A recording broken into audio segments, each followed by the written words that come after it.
Саламатсыздарбы? Мен бүгүн бир күндүк окуямды айтып берейин дедим.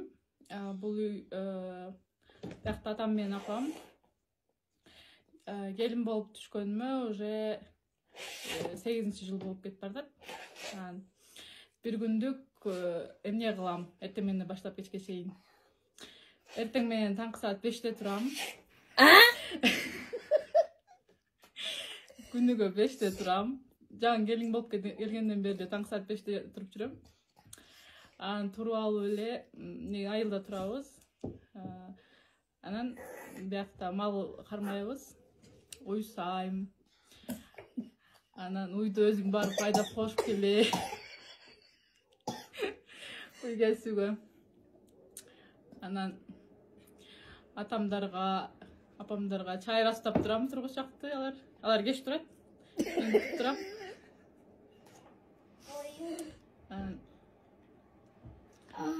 Аларга чай астап, негизи 2 мал тамак жасайм.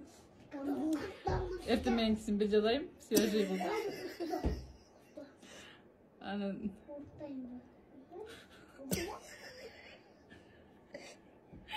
атам ширек.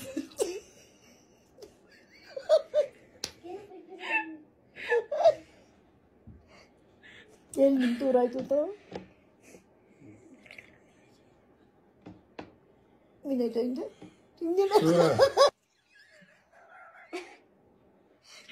Üçüncü gelin kopya gidenleri tabağı sırastan o giyimli çeşitçiyor. Vardı kızak soğuydu da. Kaç vakti olsa tamam usta yer. Uşa usta yer diginde. Anan hemen gelin dedim barıktan bir değil barıktan jakşı. Gence kendimi şu kolun tavus.